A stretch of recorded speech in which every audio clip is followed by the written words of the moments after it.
Assalamualaikum warahmatullahi wabarakatuh. Bismillah, alhamdulillah, wassalatu wassalamu ala rasulillah Sayyidina Muhammad ibn Abdillah wa ala alihi wa sahbihi wa mawala wa ba'du. Mari kita lanjutkan tafsir Maudhu' Biddirayah. Insyaallah hari ini akan membahas surat An-Nur nomor 24 ayat 55. Diberi judul kontemporernya kriteria pemimpin. Insyaallah di sini kriterianya ada 24. Tafsir dari surat An-Nur ayat 55 ini dikaitkan dengan beberapa ayat Al-Quran sebagai tafsir munasabah, korelasi antara ayat dengan ayat yang lainnya. Termasuk juga hadis Rasul yang menjelaskan ayat 55 ini. Sebelum kita membahas secara kontemporer, teks ayat ini menjelaskan bahwa kriteria pertama yang disebut ayat ini untuk menjadi seorang pemimpin adalah iman dan amal soleh. Iman dan amal soleh itu suka diterjemahkan iman takwa. Jadi syarat menjadi pemimpin pada ayat ini adalah iman takwa. Hanya nanti dalam takwa itu diuraikan, dari kalimat iman itu diuraikan dalam beberapa ayat yang lainnya. Apa yang dijanjikan Allah ketika seorang mukmin bertakwa atau negara dipimpin atau dikomandoi, dinakhodai oleh orang mukmin bertakwa, di sini ada 3. Pertama, negara kalau dikuasai, dipimpin dan dinakhodai oleh orang mukmin bertakwa atau iman dan amal soleh, yaitu yastihifanakum bil ard. Dunia ini akan dikuasai atau orang beriman amal soleh akan menguasai dunia. Itu yang pertama. Jadi syarat penguasa artinya harus iman dan amal soleh. Yang kedua, liyumakkinana lahum dinahumul ladzi tadallahum. Ketika sebuah negara dipimpin oleh orang beriman takwa, mereka penghuninya akan menjadi teguh keagamaannya, memeluk dan melaksanakan agamanya dengan baik, sesuai dengan keinginan Allah Subhanahu wa Ta'ala. Dan yang ketiga, ketika negara dipimpin oleh orang iman bertakwa atau iman dan amal soleh, negara yang tadinya sengsara menjadi bahagia. Penghuninya yaitu rasa takut, maka akan dirubah oleh Allah dengan rasa aman. Yang tadinya negara miskin, dirubah oleh Allah penghuninya di kaya raya. Yang tadinya tidak aman menjadi aman. Ini ada pada kalimat yubaddilanahum mim ba'di khaufihim amna. Sebetulnya tujuan negara itu dibangun dan dikuasai oleh orang iman dan beramal soleh, tujuan intinya adalah ya'budunani, penghuni dunia ini supaya beribadah kepada Allah dasarkan tauhid. Kenapa beribadah berdasarkan tauhid? Sebab ada kalimat la yusyrikuna bi syai'a. Karena itu ada ancaman barang siapa yang kufur nikmat dari 3 hal, dia sudah disediakan pemimpin yang iman takwa, kemudian tidak memilih dan tidak mengangkatnya, dan atau dia sudah punya agama Islam yang kuat kemudian dilecehkan dan dihinakan, dan atau dia sudah ada jalur untuk mengatur dunia dengan aman bahkan menjadi tidak aman. Ini adalah ancamannya. Barang siapa yang kufur nikmat dari yang 3, maka ulaika humul fasikun, mereka adalah orang-orang fasik. Ini makna teks dari surat Al-Nur ayat 2, nomor 24 ayat 55. Kita sepakat sebagai umat Islam bahwa rumus dari pemimpin dunia atau kepala negara itu harus mengingat bahwa kita makhluk Allah. Makhluk Allah rumusnya dari Khalik, Allah sebagai pencipta. Dan di antara Khalik dan makhluk ada akhlak. Makanya di dalam surat Al-Qalam ayat 4 Allah berfirman, innaka la'ala khuluqin azim. Wahai Muhammad, kau pantas untuk menjadi pemimpin di dunia dan nabi dan rasul sebab kau mempunyai khuluqin azim, akhlak yang agung. Dan kita juga sebagai umat Islam harus sepakat surah Al-Ahzab. Laqad kana fi Rasulillahi uswatun hasanah. Bahwa Rasulullah dalam kehidupannya ada teladan yang baik bagi siapapun di dunia sebagai umatnya. Makanya rumus para ulama dari surat Qalam ayat 4 dan Al-Ahzab itu hasil dari ijtihad para ulama dari surat An-Nisa ayat 59, yaitu kias atau analogi, fa in tanaza'tum fi shay'in farudduhu ila Allah wa rasulih. Ketika dikembalikan khuluqin azim kepada Al-Quran dan As-Sunnah, maka rumus para ulama ahli tafsir dan hadis ada 4. Dan ini sudah diyakini oleh kita sebagai paham Ahlussunnah wal Jamaah, bahwa Rasul mempunyai sifat sidik, amanah, patonah, dan tabligh. Saya kira ini sifat wajib pada Nabi Muhammad SAW. Kemudian dari sidik, tabligh, amanah, patonah itu, kalau kita kaitkan mana sidik artinya jujur. Jadi artinya seorang pemimpin syaratnya jujur. Kemudian sidik, jujur itu dijelaskan dalam surat Ahzab ayat 22, ini sudah dibuktikan. Jujur, benar kepada janjinya. Allah berfirman, walamma ra'al mu'minul ahzab qalu hadza ma wa'adana Allah wa rasuluh wa sadaqallahu wa rasuluh. Ketika kaum muslimin melihat realitas kenyataan perang Ahzab dimenangkan kaum muslimin, mereka bersorak riang gembira.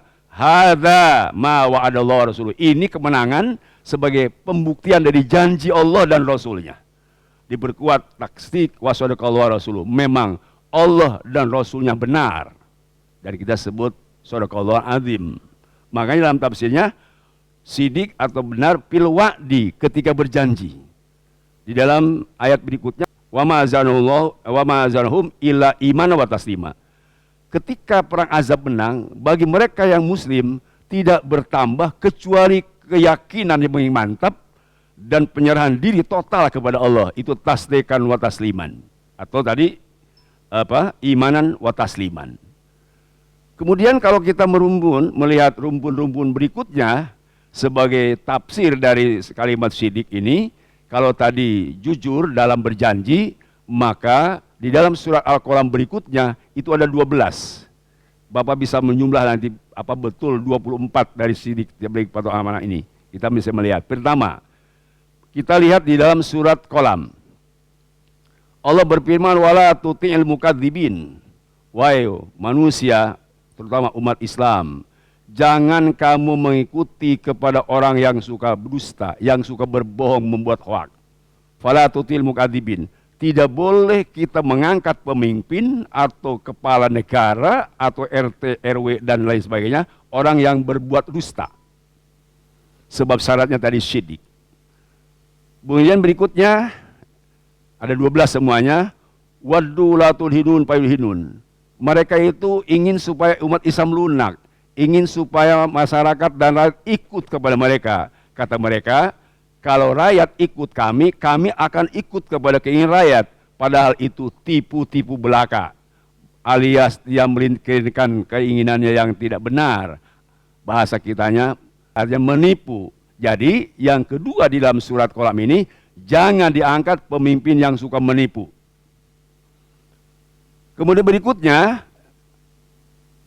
wala tuti kulla halafim mahin. Ini ada 2 di sini. Jangan juga diikuti pemimpin yang suka bersumpah palsu, bersumpah tidak sesuai dengan apa yang diyakini dalam sumpah. Dia bersumpah tapi untuk berbuat khianat. Ini khalaf. Kemudian mahinin, juga tidak boleh kita punya pemimpin yang suka menghina. Penghinaan itu dijelaskan di dalam ayat lain, misalnya secara memberi. Memberi itu harus dengan sopan. Kalau seorang yang suka memberi dengan tidak sopan, ini mahin. Misalnya memberi dengan melempar kepada yang diberi. Sebab apa? Dia mahin, menghina rakyatnya. Saya punya kisah sedikit, punya teman, dia bercerai kena gara-gara sibuk mau pergi ke kantor, lalu ngasih uang sama istrinya, jatuh dari dompet. Tidak kemudian diambil, digeser sama kakinya. Dan kelihatan sama mertuanya, maka langsung mertuanya marah. Aku tidak pernah memberi anakku dengan cara begitu. Kau kurang sopan terhadap anakku, ceraikan sekarang juga anakku. Itu karena dia menggeser uang dengan kaki.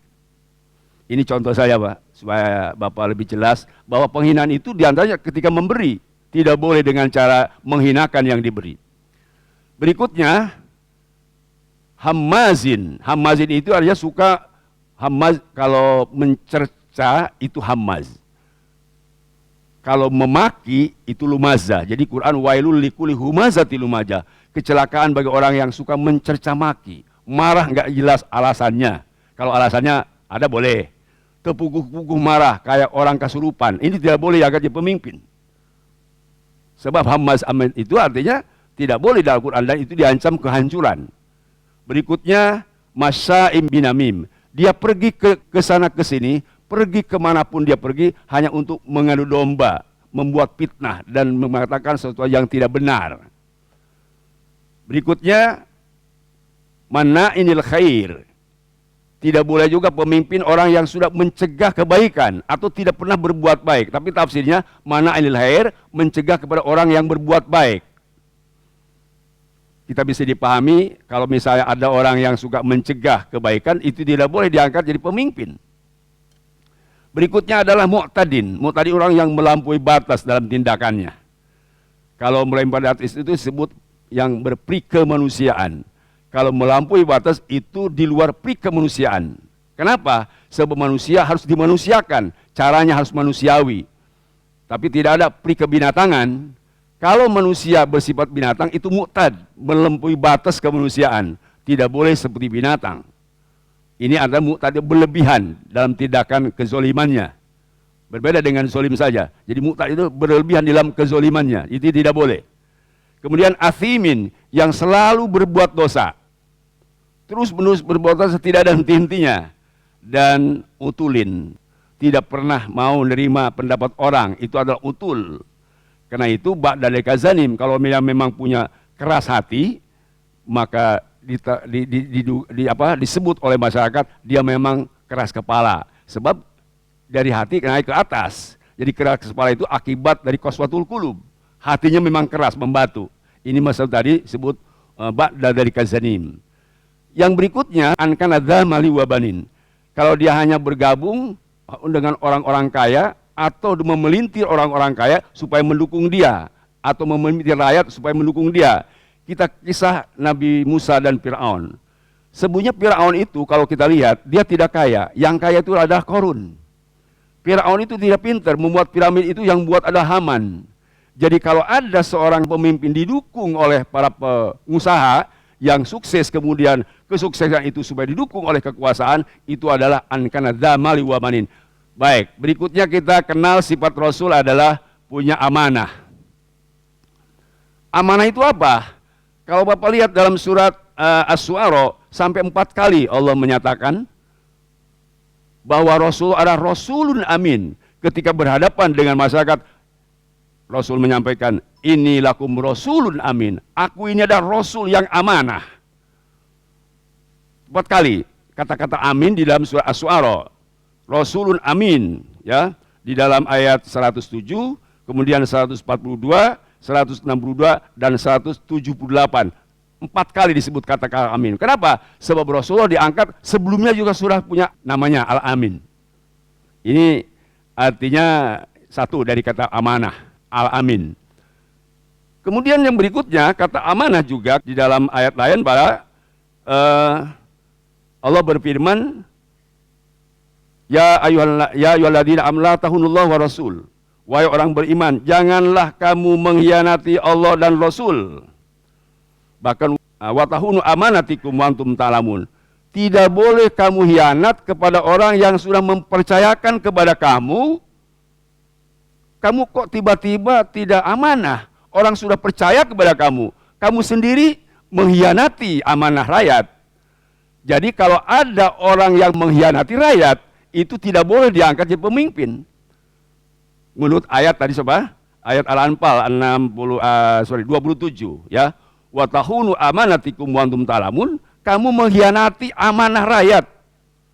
Yang sudah diamanati sama kamu kok kamu hianat. Maka tidak boleh diangkat jadi pemimpin. Sebab kalau dia sudah hianat, pasti hianat lagi. Ya ini kata-kata amanah tadi ya. Kemudian kata-kata amanah, kalau kita lihat ayat lain, surat Al-Qasas ayat 26 kalau nggak salah. Ini Pak cerita. Qalat ihdahuma ya abati istajirhu inna khairu man istajarka al-qawiyul amin. Ini kisah anak Nabi Syuaib ketika mengembalakan kambing, kemudian tidak bisa memberi minum langsung karena banyak orang yang mengembalakan kambing lalu berebut air di situ. Sehingga lambat dia memberi minum air kepada kambingnya. Lalu kelihatan oleh Nabi Musa. Nabi Musa kasihan melihat ada dua perempuan yang tidak bisa memberikan minuman kepada kambingnya. Dilihat oleh Nabi Musa ada batu, lalu diangkat oleh Nabi Musa dan keluar air. Kemudian si pengembala anak Nabi Syuaib itu meminumkan kambingnya dari air yang diangkat batunya oleh Nabi Musa. Dan pulang cepat ke rumahnya, lalu ditegur oleh Nabi Syuaib, kok kamu tumben lambat, biasanya cepat. Kata dua anak ini, kami tadi lambat karena banyak sekali yang mau meminum air kambing air sumur itu. Cuman kebetulan ada orang yang memolong, ada batu diangkat, lalu kami cepat pulang. Berita itu Nabi Syuaib memerintahkan kepadanya, coba bawa ke sini orang itu. Datanglah anak Nabi Syuaib dan ketemu dengan Nabi Musa, kemudian dibawa. Sedang di perjalanan, kan ya namanya yang ngajak kan, pasti yang diajak gak tahu jalan. Dua anak perempuan itu jalan di depan.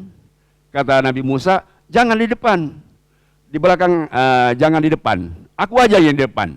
Kata dua anak itu, bagaimana nanti kalau sasar di perjalanan? Enggak, nanti aku kasih petunjuk aja di belakang. Itulah kisah Nabi Musa ketika setelah memberikan minuman lalu dipanggil. Ketika datang, maka tadi salah seorang dari anaknya Nabi Syuaib mengatakan kepada bapaknya, ya abati istajirhu, wahai bapak, udah ini orang jadikan karyawan saja, jadikan di sini sebagai orang yang ya hidup dengan bapak. Sebab apa? Inna khairu man istajarta, orang yang paling baik kau angkat menjadi karyawan, al-qawiyul amin. Dia punya tenaga yang kuat dan al-amin. Nabi Musa kepaksa di depan dan itulah disampaikan kepada bapaknya. Makanya dijelaskan Al-Quran di tafsirnya. Dipilihnya Nabi Musa sebagai mantu likuwati wa amanatihi. Apa? Amanati di sini. Pertama min rob'ihi hajrul bi'ri. Dia bisa mengangkat batu dari sumur itu. Dan ada ucapan salah seorang anaknya Nabi Syuaib, imsi min khalfi. Bapak, ini orang menyuruh kepada kami supaya kami di belakang. Tercengang Nabi Syuaib, waduh hebat banget akhlaknya. Makanya di sini al-amin artinya Nabi Musa punya akhlak yang tinggi, tidak mau main perempuan. Jadi kalau ada calon kepala negara suka main perempuan, jangan dipilih. Meskipun dia baru nonton film porno, tidak boleh, sebab sangat berbahaya. Ini menurut tafsir yang dijelaskan di dalam tafsir Sawi, tafsir Jalalain dulu. Tafsir Jalalain juz pertama halaman 84. Tidak boleh memilih calon pemimpin yang suka main perempuan. Kata-kata al-amin juga kena banyak penafsiran tadi. Kalau kita lihat misalnya kisah Nabi Yusuf sekarang. Kisah Nabi Yusuf itu kan dijelaskan di dalam Al-Quran tentang amanah. Itu di Al-Qurannya ketika Nabi Yusuf di penjara, kemudian dia bisa mengambil mimpi dan ada orang yang lebih dulu keluar, dan kebetulan Raja Qatil Aziz waktu itu mendapat mimpi yang tidak bisa nakbir. Kemudian ada informasi dari yang keluar dari penjara lebih dulu, kami menemukan di penjara ada seorang yang bisa mengambil mimpi. Kemudian suruhlah dipanggil oleh raja waktu itu, dan Nabi Yusuf datang. Ketika Nabi Yusuf datang, ini dijelaskan dalam surat Yusuf ayat 54-55. Begini ceritanya. Wa qalal maliku tuni bihi aslahiu li nafsi. Coba panggil tuh yang namanya Yusuf yang bisa ambil mimpi. Itu nibihi, bawa kepadaku. Aku akan menjadikan dia sebagai orang pilihan. Datanglah Nabi Yusuf kepada Qatilul Aziz. Apa yang dikisah Al-Quran? Falamma kallamahu qala innakal yawma ladaina makinun amin.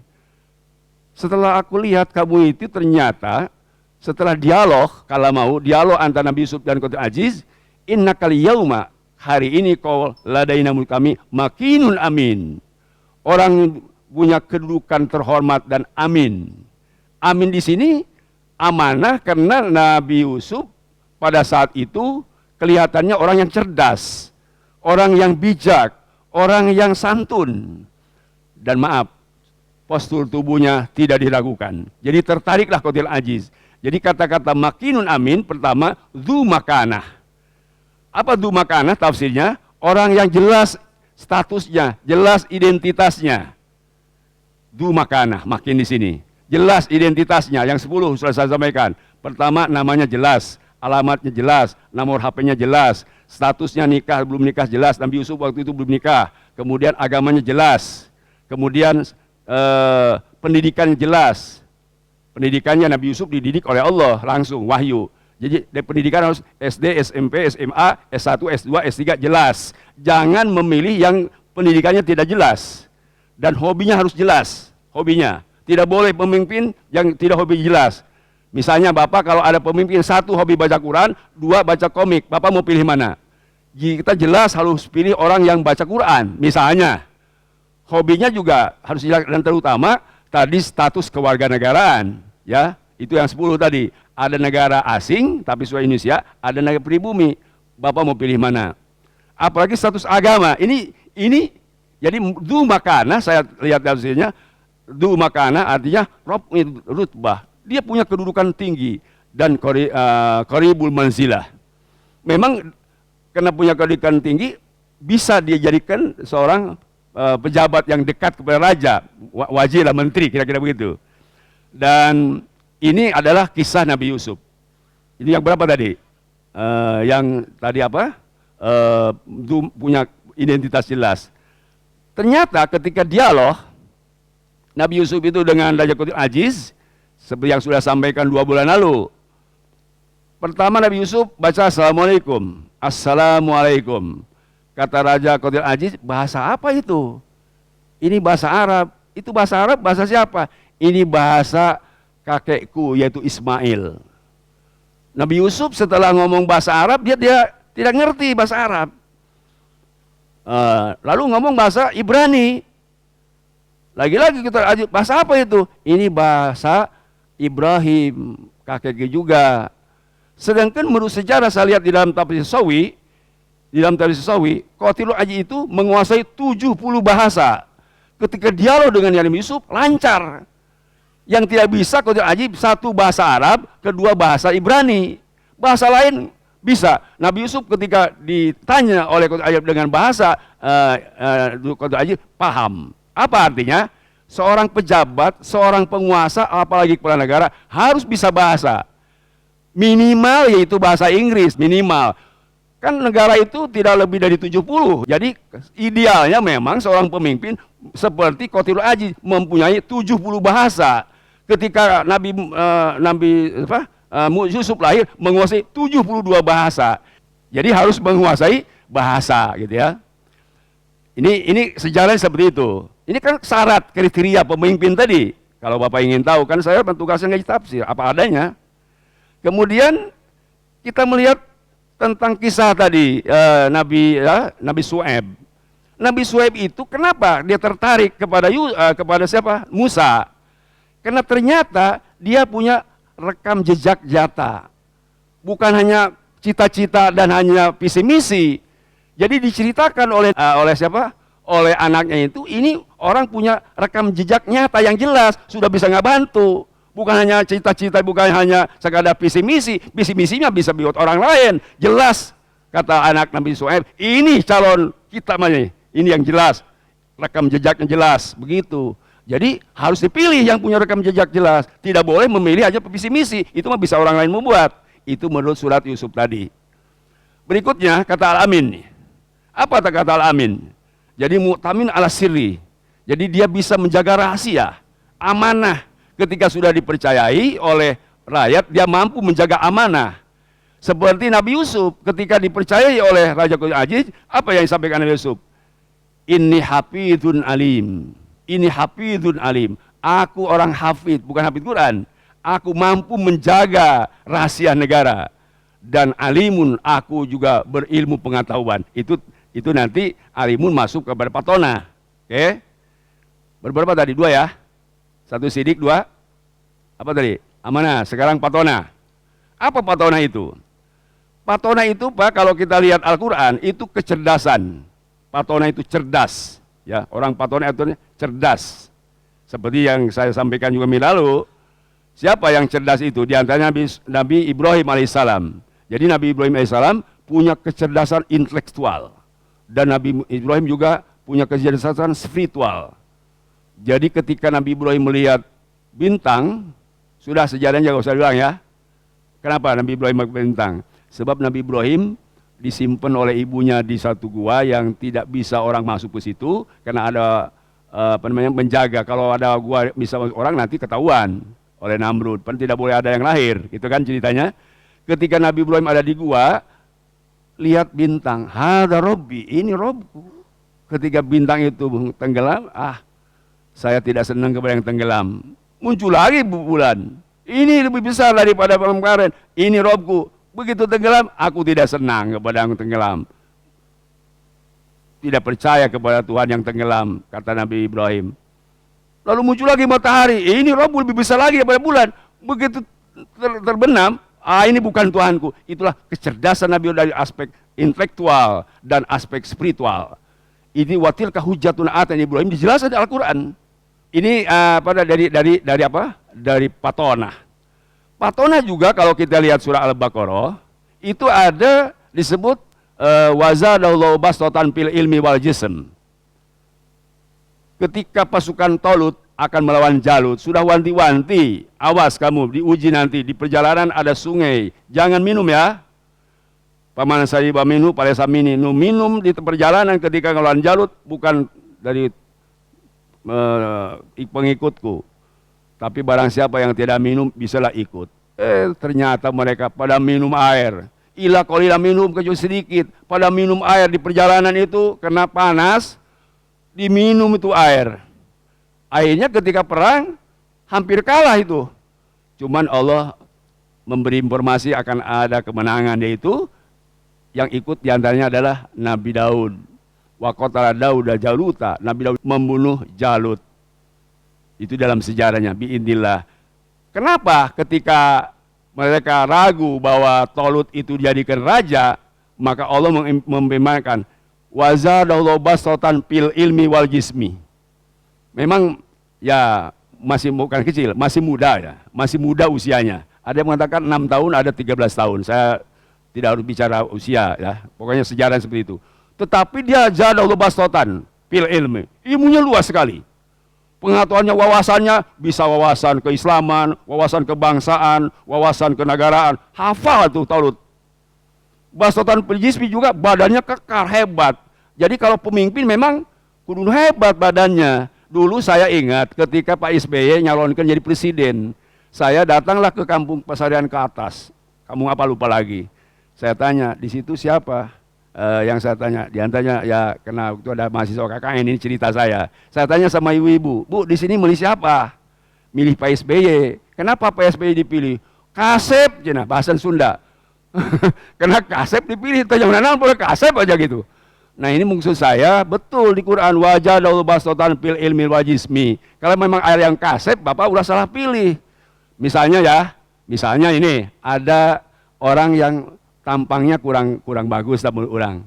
Ya pilih yang paling kurang bagus. Itu memang syariat. Tetapi wajal basolam pilimi ternyata memang kaitan dengan masalah kesehatan. Jadi ayat berikutnya syarat pemimpin itu sehat badannya. Ulah nu geringan, ulah nu cacingan, ulah nu sok pilek, anu batuk. Memang meskipun ada dokter kesehatan. Tapi syaratnya lamun eta calon pemimpin batuk-batuk, panjang geus asar eta mah teh pae. Jadi anu sehat lah gitu. Sehat, kasep, kekar. Itu syaratnya wazadallahu bastatan fil ilmi wal sistem. Itu dari aspek patonah. Jadi kecerdasan sangat berkait kepada kesehatan, ya. Apalagi ya udah ya, 4 tadi kan? Sidik, amanah, patonah. Tabligh ya, terakhir ya. Tabligh itu apa itu tabligh? Tabligh itu menyampaikan risalah. Menyampaikan risalah itu dulu Rasulullah SAW dan para rasul lainnya. Wa ma anta ilal balaghun. Ubalighu risalati Rabbi, itu di Qur'annya. Aku hanya menyampaikan risalah Robku. Aku manusia biasa, diberi wahyu dan ada utusan ya Allah supaya menyampaikan risalah. Apa ini risalah? Risalah itu bahasa kita surat.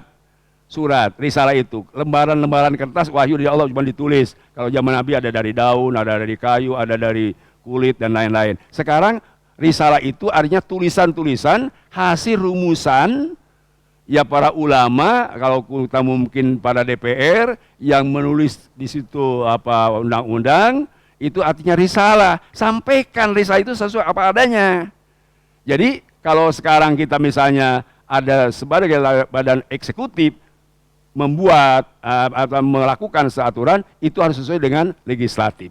Jadi dari tabligh ini satu tadi bahwa Rasul menyampaikan risalah, wahyu dari Allah. Kalau sekarang mencari calon pemimpin yang bisa menyampaikan isi konstitusi, apalagi kita kaitkan dengan pahkum bima anzalallah, artinya tafsir berikutnya, tabligh artinya seorang pemimpin harus mampu menyampaikan hukum yang benar dan keadilan ditegakkan. Yang terakhir tentang risalah ini memang yaitu tadi menyampaikan kebenaran. Yang benar itu benar, yang salah salah. Sebab kalau yang benar disebut salah, nanti yang salah jadi benar. Itulah sebut calon pemimpin 24 di dalam Al-Quran. Dari surat An-Nur ayat 24, 55. Ya lebih sih mungkin, minimal 24. Mudah-mudahan kriteria yang 24 ini bisa menang di tahun 2024, kan begitu. Kebetulan manihnya tahun 2024, syaratnya memang minimal 24. Kalau kurang dari 24, kayaknya tidak Qur'ani, Pak. Minimal itu 24. Bisa tambah lagi, Bapak-bapak nyari lagi. Ya, dari 24 rumusnya tadi dari sidik, tabligh, amanah, patonah. Itu yang pertama sidik. Kenapa sidik? Ini adalah dasar pertama. Seorang pemimpin itu ya maaf bapak-bapak jangan pun jadi kepala negara. Bapak sekarang tidak jujur sama pemajikan sok. Ayo, bohong sama pemajikan. Kenapa sidik, tabligh, amanah, patonah? Sebab sidik itu modal pertama. Tidak boleh pemimpin yang bohong itu. Sebab kalau sudah melakukan kebohongan semua dilakukan. Ya, mudah-mudahan ada manfaatnya. Ya, Allah memberikan taufik dan hidayah kepada kita semua. Dan yang terakhir, apa kunci terakhir daripada kriteria pemimpin tadi yang 24? Bapak bisa lihat dalam surah Al-Fatah ayat 1 sampai 2. Ini intinya. Apa intinya? Inna patahna laka fatham mubina. Sesungguhnya kami telah memberikan kemenangan kepada engkau Muhammad. Fatham mubina, dengan kemenangan yang jelas. Tapi perjuangannya berat. Tujuannya apa kita mencari kemenangan di dalam perjuangan itu? Tujuannya, liyaghfiralakallahu ma taqaddama. Satu, supaya kita diampuni dosa oleh Allah Subhanahu wa taala. Dan kedua, wa yutimma ni'matahu 'alaika. Yang kedua, supaya kita diberikan kesempurnaan nikmat oleh Allah Subhanahu wa taala. Yang ketiga apa? Yahdiyaka ila siratim mustaqimah. Kita sudah ditunjukkan jalan lurus. Akhirnya kita meskipun di dunia hidup seperti ini, hati kita sudah di akhirat. Dan insya Allah itulah yang menarik kita cepat kepada amal soleh. Karena sudah kelihatan di dunia rupanya, tapi hakikatnya akhirat. Daripada kita sudah di akhirat, yang baik dari dunia. Kan lebih begitu. Ya, jadi wa yahdiyaka siratal mustaqimah artinya kita membahas tentang masalah aspek sosial, politik dan aspek yang lain. Tujuannya satu, supaya kita lurus pada Allah dan akhirnya masuk ke dalam surganya. Amin ya rabbal alamin. Ridha Allah tadi cari. Kalau ikut kepada sunnah Rasul, ya syafaatul udma. Mudah-mudahan ya. Syafaatul udma dari Rasulullah dan ridho dari Allah Subhanahu wa taala. Amin ya rabbal alamin. Subhanakallahumma wa bihamdik asyhadu an la ilaha illa anta astaghfiruka wa atubu ilaik. Wa sallallahu khairan wa sayyidina Muhammadin walhamdulillahirabbil alamin. Assalamualaikum warahmatullahi wabarakatuh.